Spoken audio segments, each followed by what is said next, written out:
Join me, Chad Bird, in reading through the Bible in 1 year in 2025. It doesn't matter if it's your first time or your 100th time through the Bible, there's always more to learn about our Lord. The reading schedule we will follow is called the Blended Plan. It has daily chapters from the Old Testament and New Testament. And I will post a short video every day that unpacks one of the chapters for that day. So for the reading plan, for a link to daily videos, and for additional resources, go to 1517.org/1 year. May the Lord bless your daily study of His Word in 2025. Hi, podcast listeners. This is Amy Montravati, 1517 contributor and author of the new historical fiction, Broken Bonds, a novel of the Reformation. The year is 1524. With the church fracturing and revolution brewing, the lives of Martin Luther, Desiderius Erasmus, and Philip Melanchthon are woven together as events spiral out of their collective control. Erasmus is pressured to take a public stand against Luther. Melanchthon is caught in the middle and forced to choose between the two men he venerates. Journey with them as they discover the things that terrify and the hope that ultimately leads to strength. You can purchase your copy at 1517.org/shop or head to the show notes for more information. Happy reading!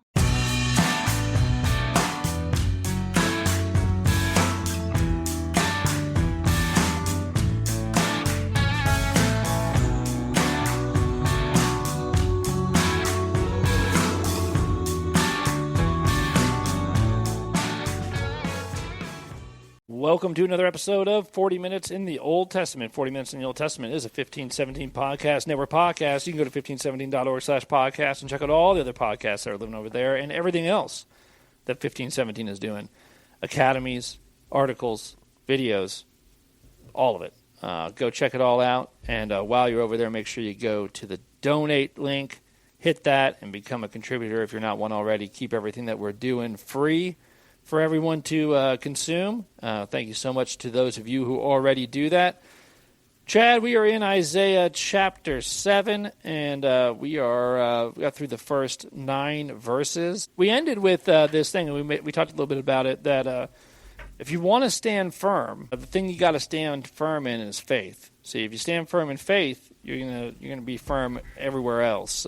If you're not firm in faith, then you're not going to stand firm at all, right? So it's believe God first, and then everything else is going to be all right. Don't believe God, and it doesn't really matter how firm you try to be in the rest of this stuff. It's not going to work. Yeah, it seems like that is the thing that they were unable to do for all these years, is that try to do everything but believe God. Yeah, the context here, especially with King Ahaz, underlines that, because I think we talked about this in the last episode, but just to recap, Ahaz, who's the king at this point, he faces a decision. So you got the Assyrians, who are the big dog on the international scene at this moment. They're coming in hot, and there's been a team up of the northern kingdom, call it Israel, call it Samaria, whatever you want to call it, the northern part of Israel. They've teamed up with the Syrians, also known as the Arameans. And these guys are going to try and provide a united front against the Assyrians, who are going to be breathing down everybody's neck. All right. And they're trying to pressure Ahaz, and of course, along with Ahaz, Judah, the southern kingdom, to join them so that, there's strength in numbers. There's going to be 3 of these nations against the Assyrians. Now, Ahaz realizes, just on a political level, this is not wise. So rather than joining up with them, the temptation for him is to say, forget you guys, I'm going to join forces with the big guy, with the Assyrians, and they're going to protect me. I'll become their vassal, and when the Assyrians come in and wipe you guys out, I'm still going to be okay. So that's the temptation that he's facing. And Isaiah shows up and says, basically, listen, if you go down that route, if you go trusting in the Assyrians, if you put your faith in them, then everything else is going to fall apart. Because, you're taking the tiger by the tail here. This is not going to be to your or your nation's advantage. So that's why this is such a critical moment in the history of the Old Testament, really. Because if Ahaz goes down the road that he is not only tempted to go down, but we know historically he does go down, then basically from this point onward, Israel is in a downward spiral. The Assyrians are going to come in, And even though Hezekiah, who's going to be the next king, even though Hezekiah is going to survive their onslaught, barely. Remember, the Assyrians had besieged Jerusalem, but the angel came in, wiped out the Assyrian army. So Hezekiah and Judah, they survive, but it's too late. I mean, they're already in this downward spiral. It's eventually going to end in 586 with the destruction of the southern kingdom by the Babylonians. So this is a critical moment. It's a crossroads, and Ahaz is going to take the wrong road. But that's kind of the situation here. It's a call to faith in the trust in the promises of God. So, having said all that and ending with verse 9, this firm in faith and not firm at all, then God is going to offer kind of a last chance to Ahaz. And that's what we're going to pick up here with 7:10. Again, the Lord spoke to Ahaz. So this is the Lord speaking through Isaiah to the king. Ask a sign of the Lord your God. Let it be as deep as Sheol or as high as heaven. Man, I don't even know what I would say if a prophet of God came up to me and said, hey, Chad, got a great deal here for you. Ask for a sign, and it doesn't matter what it is. I mean, it can be as outrageous as you can possibly imagine. Deep as Sheol, high as heaven. Just ask for a sign. God is going to give you the sign so that you will trust in him. I mean, I guess I would come up with a sign, right? I mean, God is offering this. Well, and this is a anomaly in Scripture.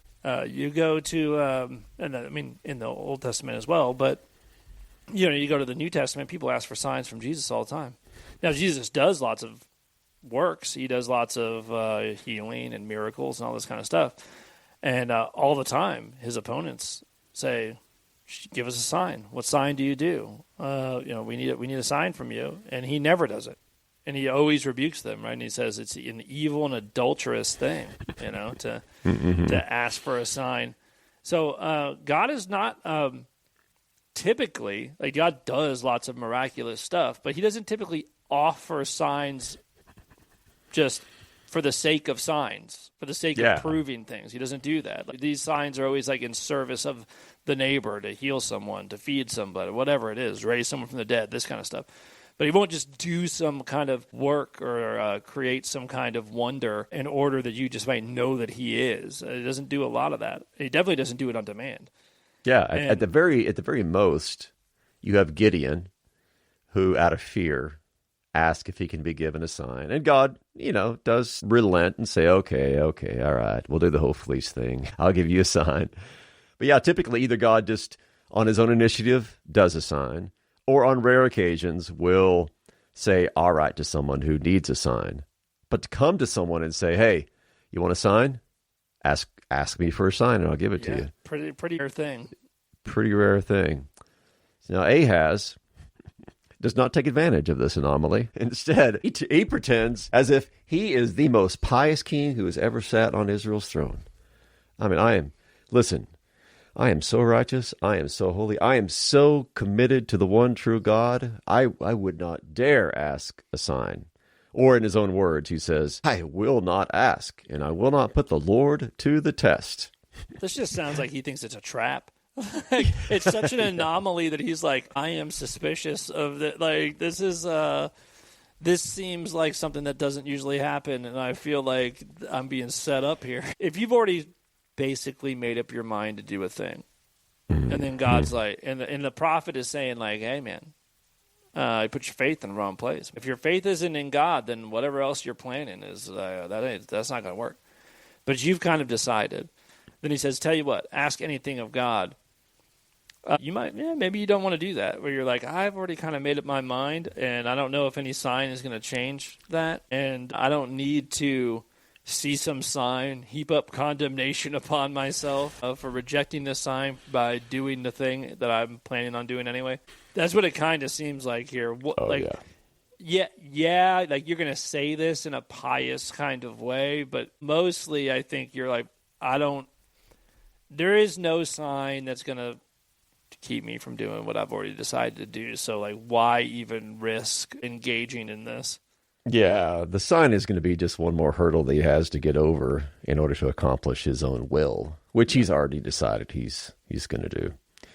So he says that, and verse 13 continues with, he's rejected this offer from God, and so Isaiah goes on to speak this word.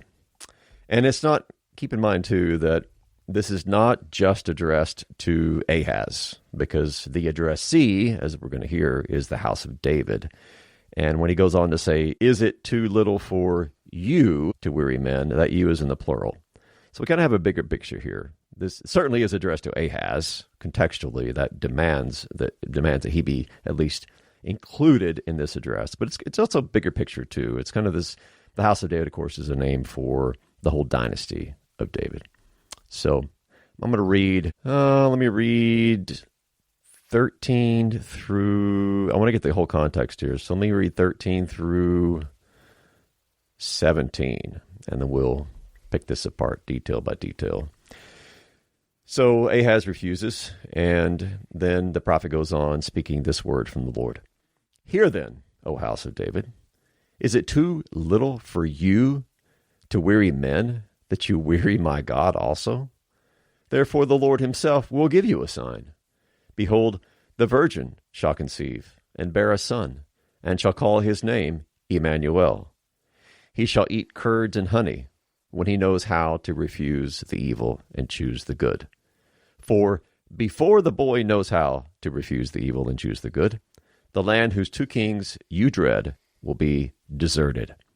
The Lord will bring upon you and upon your people and upon your father's house such days as have not come since the day that Ephraim departed from Judah, namely the king of Assyria.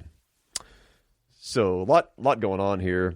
This, of course, is a famous verse because it's quoted by Matthew in reference to the Virgin Mary conceiving and bearing Jesus, whose name is Immanuel, of course, meaning God with us. So I want to talk about, we should talk about a few things here. First of all, God responds by saying, you're really wearying me, house of David. You're wearing me out. I mean, how much of this do I have to put up with? I mean, it's one thing for you to wear out, to weary men, but now you're wearying me as well. So it's kind of this idea of I'm putting up with so much of you, and it's getting old. So I'll tell you what, you didn't want a sign? Well, too bad. I'm going to give you a sign anyway. And here's what the sign's going to be. The virgin shall conceive and bear a son, and shall call his name Immanuel. So there's so many interpretations of exactly what this means, and we're not going to go over all of them. I just want to maybe highlight a couple of them. The challenge here is this.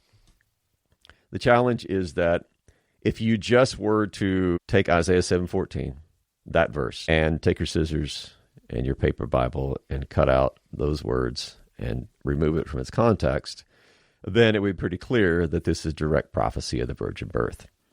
The challenge, of course, is that it is situated within this bigger context.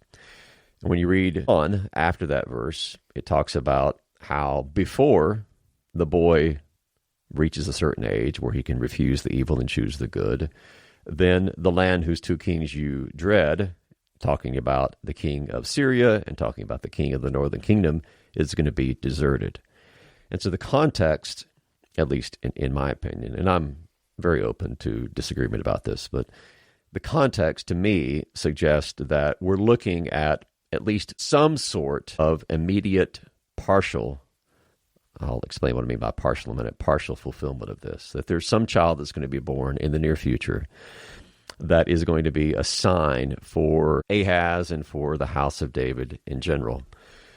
And then the ultimate fulfillment of this, what you might call the true fulfillment of it, or the major fulfillment of it, or whatever terminology you want to use, is when the Virgin Mary herself gives birth to Jesus, and he is the true Immanuel. That's one way of reading this verse. This is where you basically are looking at either it's called a double fulfillment or something which is partial, and then it comes to its complete fulfillment in the birth of Jesus. That's one way to understand this. Another way is to simply see this as a direct prophecy of the virgin birth, and to understand the history that's described after that as kind of a like an accordion. It's got this big, broad history that, like an accordion, is pressed together into this small framework, but it's got a bigger historical fulfillment in view. I'm not going to go into all the other interpretations of this, but that's at least a couple of different ways that this verse has been understood. Let me say this, though, just to clarify for those of you who might be wondering about the whole language of virgins and what that means. So the Hebrew that's used here for virgin is alma. We got a couple different words in Hebrew that can refer to a girl who's at this stage in life where she is of marriageable age, in puberty, but has not borne children yet. And one of these is alma, which is what is the other is betula. So that's the Hebrew that's used here. It's not really, I wouldn't call it vague, but it's a more general term for a young girl who's not married and has reached the age of puberty. It's not talking exclusively about her sexual condition, in other words. However, that being said, when you go forward in time and you go to the Septuagint, the Greek translation of the Hebrew, the word that they use is the Greek that's used there, parthenos, is specifically in reference to a virgin. And that then becomes the translation, the Greek word that's used by Matthew when he uses this in reference to Mary. So it becomes even more specifically in reference to the sexual condition of the woman, to the fact that she is a virgin when you get to the Greek. So it's much more specific in the Greek translation than it is in the Hebrew. And so if you see this as a partial and then a full fulfillment or a double fulfillment, then the ultimate fulfillment in Mary is, in fact, because she is a true virgin, and you have the virgin conception and the virgin birth of Christ from her. What do you make of, so you have this part that's strange, which is, he'll eat curds and honey when he knows how to refuse evil and choose the good. And before that, before he knows how to choose to refuse evil and choose good, the land is going to have two kings, those are going to be deserted, and all this stuff's going on. So this is going to happen before this thing happens, right? Before the start. Now, most people think about this as like an age. In fact, if you've ever heard anyone make some sort of age of accountability argument, this is like a text that they'll go to, and they'll say, like, well, right here, see, like, even Jesus had like an age of innocence or whatever. I've always thought that because with the Son of God, and we've done a lot of this, you have Jesus like showing up in the Old Testament and stuff. But sometimes you get stuck in this very like time constrained way of thinking, and when you have a prophecy like this, you tend to revert to this thinking that like Jesus doesn't exist yet, right? Like, so that like this is going to happen, but like that he's talking about a person in this son that is born that like does not yet exist, which is not true, right? Like this is not how this works. And so certainly like Christ is present for anything that you could possibly prophesy. Like Christ is present. Now he might not be like born of the virgin yet, but like he is still there for it and probably active in it. I mean, he's active all throughout the Old Testament, right? And so sometimes I think that if you can pull yourself out of that sort of thinking and say like, listen, the Bible can kind of speak two ways at the same time about like an event, but the person that's like attached in the incarnation doesn't have to be removed from like the rest of what's going on, even if it happens before that or if it happens after that. It doesn't matter. And so there's a little bit like this before he's when he's young and like knows how to refuse evil and choose good. Some of this language, and this might be totally wrong, but some of this seems like what happens in the incarnation is Christ is born under the law at a certain time in like human history. And before that, like there is no like having to choose evil or refuse evil and choose good or anything like that goes on with God. He's just with the Father, and like he's not born under the law. He's not taken on human flesh and all this sort of stuff. Now, in some ways, like he shows up in human flesh, and you do have this sort of the Christ who walks the earth is still like the Christ that stands in the furnace with Shadrach, Meshach, and Abednego. So all these things are true at the same time. But there's this period of time where Christ is living as one under the law. And that would seem like the time to me that like it is now refusing evil and choosing good. Like this time period is isolated to that. I mean, does that make any sense? Yeah. If I'm following you, then there's certainly going to be a time when that is true for Christ himself, when he refuses the evil and chooses the good. And of course, I completely agree with you that Christ is always there. In fact, he's the one who is speaking through Isaiah about the ultimate fulfillment of this. If the word is being spoken, he's there, right? Yeah, he is the word. And I'll add this too, just to kind of, not that it's going to solve the mystery here, but I mean, it is one thing to keep in mind that when the Old Testament prophets would talk about the future, they would often, I use the example of the accordion. They would often, I'm going to make up a word here, accordionize.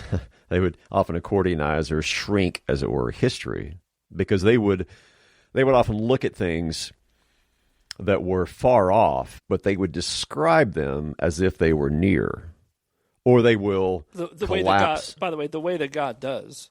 Way that God does. Yeah, I mean, you see this also famously in the Gospels when Jesus talks about the destruction of the temple and his second coming in the same kind of context. This is a shrinking of history. I mean, Jesus tells his disciples that he has to leave for a little while. Yes, and here we are. What year is this? The year of our Lord, 2025. Yeah. Yeah, the example that's often used is, say you're nearing the Rocky Mountains and you see a peak in front of you and then you see another peak behind that.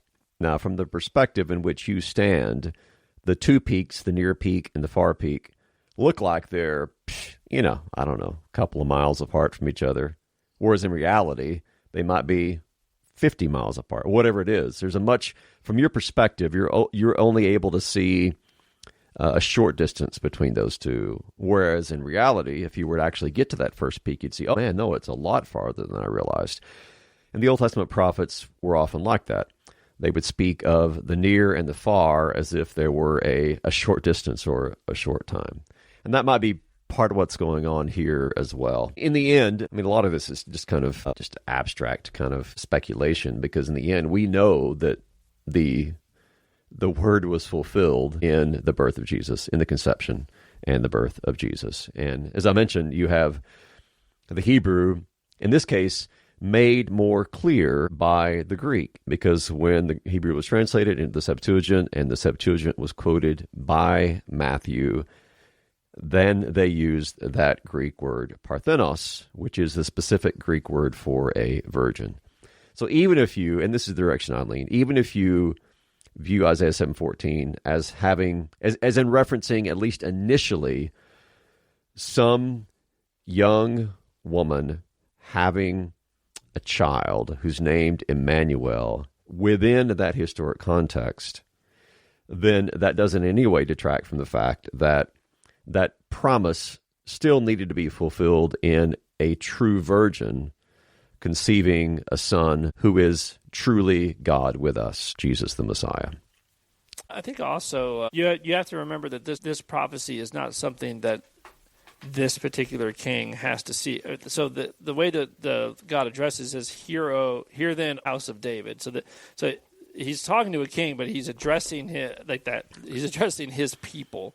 The bigger picture. And he's not saying, okay, king, you said you didn't want a sign. Well, I'm going to give you personally a sign. It's like, oh, okay, you've rejected a sign. I am going to give my people a sign. Like that is, and that is exactly what he does.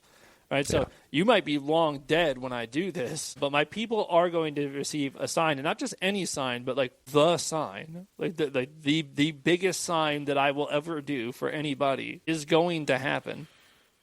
And this fits too, the idea of a child being a sign, son or daughter, as far as that goes, fits within the salvation story perfectly. I mean, even though, for instance, Isaac isn't called a sign He's still a sign in the sense of he is the sign of the Lord's not only his ability, but his faithfulness to fulfill his promise to Abraham and to Sarah. And then you have the three children of Hosea and Gomer, all three of whom are signs, and their names are indicative of the signage that they embody. And you have, in Isaiah itself, you already have him with a son whose name means a remnant shall return. He's going to have in chapter 8 another son who is famously named, it's the mouthful, Maher Shalal Hashbaz. That name itself is a sign. And so here you also have a child who's going to be a sign. So you can trace this use by God of children born to people as signs already from Genesis through the end of the Old Testament, which is a perfect lead-in, of course, to what's happening in the conception and birth of Jesus, the ultimate sign that God is fulfilling all his promises in him. It starts in Genesis and goes all the way up, and even into the New Testament with John the Baptist, who is clearly a sign, right? Mm-hmm. Directly preceding the ultimate fulfillment of sort of every miraculous birth. I mean, you have one that happens literally right before the sign is ultimately fulfilled. Yeah, you have these two births, conceptions and births, John the Baptist and Jesus, back to back, both of which are signs of different things. John's birth is a sign of the coming to the end of the Old Covenant, the arrival of Elijah, and then the coming of the New Covenant and the work of Christ. And of course, then Christ as the sign is the fact that now all God's promises are yes in him. Yep. All right, so I think that's really all that we need to talk about in those verses. We spent quite a bit of time on those, but I think it's good to add a little bit of clarity to those, just to kind of get us back to the history. At the very end of that section, verse 17, God is talking about how he's going to bring upon his people a coming destruction. And he names it at the very end. In fact, he kind of saves it to the very end. And the English translation do a good job bringing this out. It's the king of Assyria. He's the one who's on the way. And we're going to hear more about who he is in the verses that follow. The only other thing I would say is that God is sort of doing this last plea through Isaiah to like, hey, stick with me. You know, like stand firm in your faith in me. Like, trust me. Like, stick with me. And they say no. And then the promise is, well, then all this stuff is going to happen. But the sign that I'm going to give you is I'm going to come for you.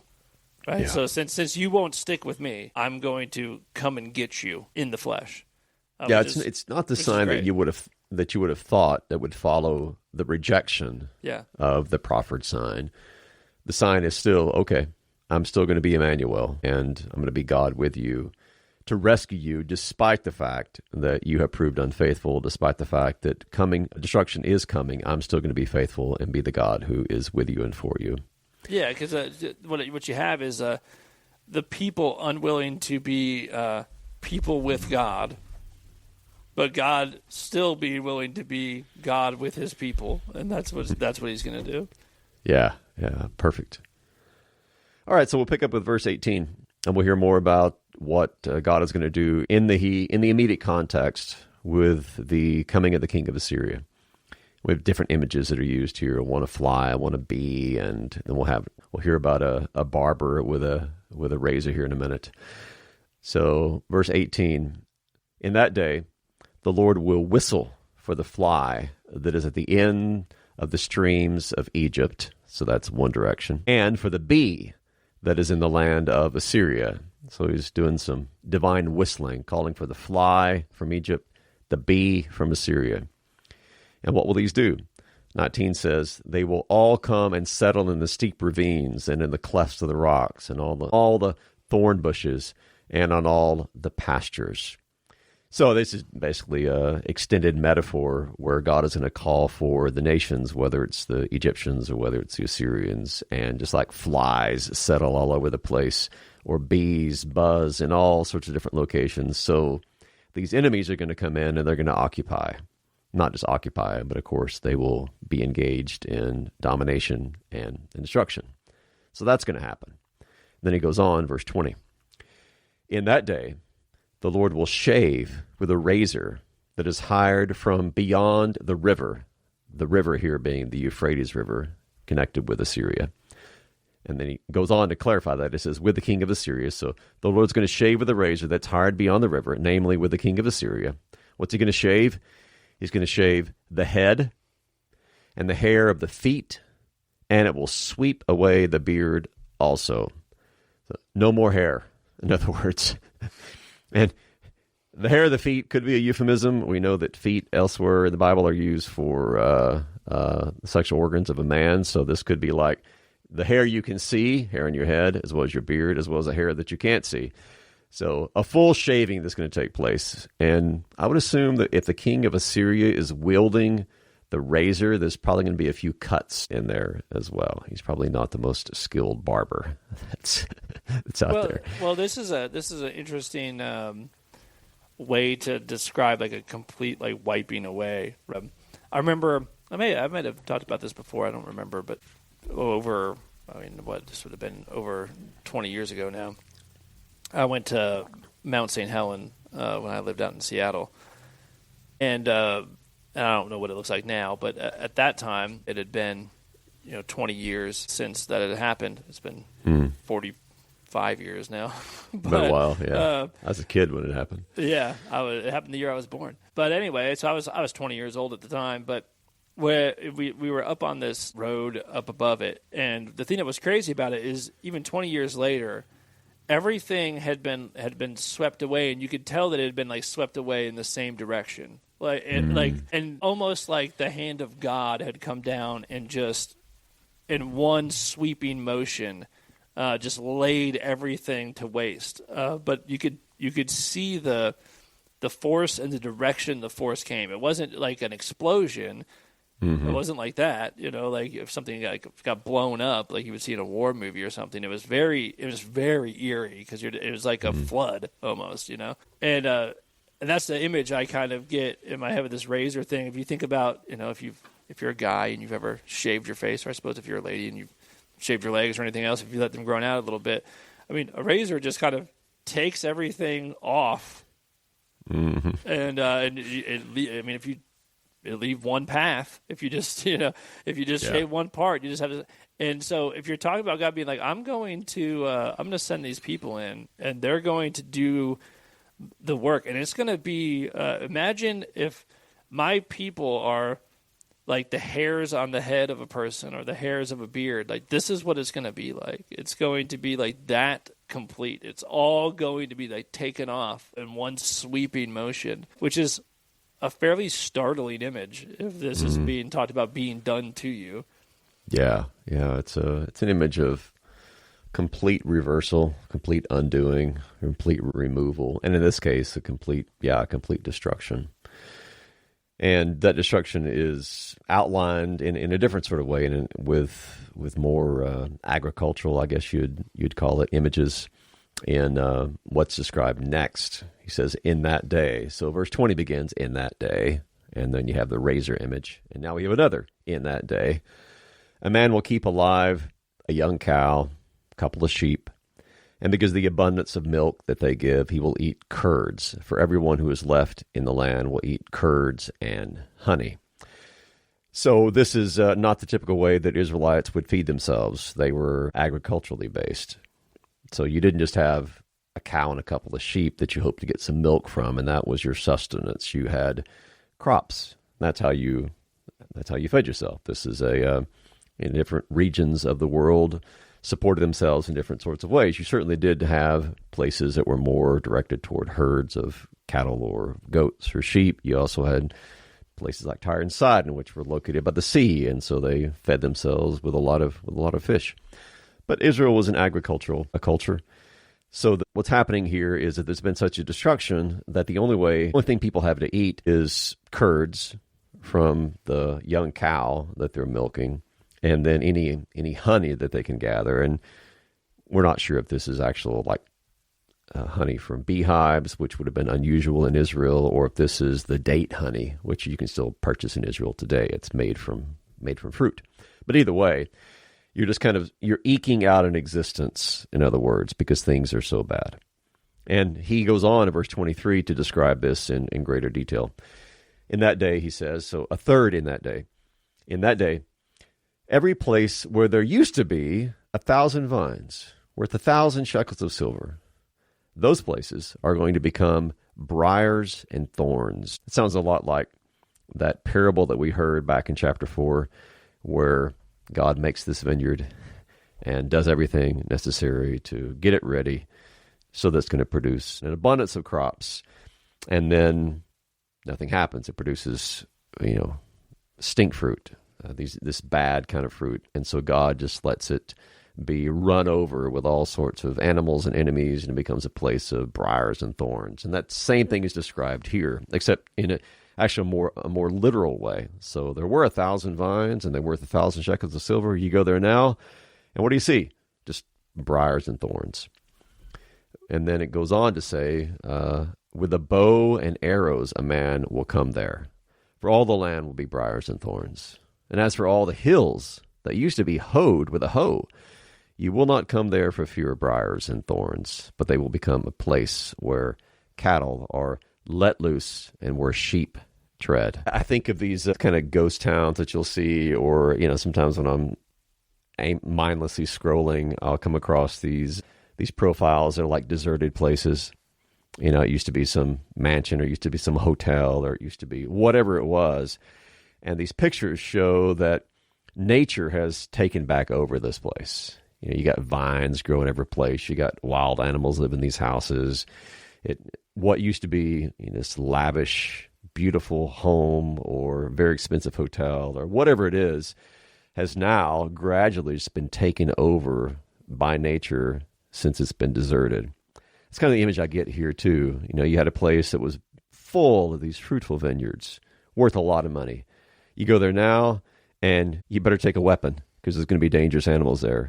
And all you're going to encounter are briars and thorns. Same with hills that used to be hoed. You just got to use your hoe to get ready for planting or to take care of the weeds or whatever it might be. And now it's just a place for grazing of animals, and it's full of briars and thorns. And this is all of these images, whether it's the razor or whether it is the eating of honey or curds, or whether it's the reversal of creation to where a vineyard is now a place of briars and thorns and a place for hunting and grazing. All of these are God's way through Isaiah of saying, this is what's going to happen to Israel. This is what's going to happen to Judah. Because not only Ahaz, but so many Ahaz-like people in Israel refused to be faithful, refused to put their trust in the one true God. And as a result of putting their trust in the Assyrians or in their false idols, then there's going to be a reversal. And this once place of, flowing with milk and honey is not going to be fruitful anymore. It's going to be a place for destruction, which will then await God's reversal once more, where he brings his people back and restores them to the land and makes it fruitful once more. Yeah, one of the things that's interesting about this is that you have, I don't know, maybe I'm making too much of this, but yeah, one of the things that is happening in the judgment is that you're going to be sort of this reduced to eating this curds and honey. Now, if in fact this time in the I don't want to say life of Jesus, who's eternal, but this period of time for Jesus is in fact his time after the incarnation of eating curds and honey, when he is able to refuse the evil and choose the good. There is this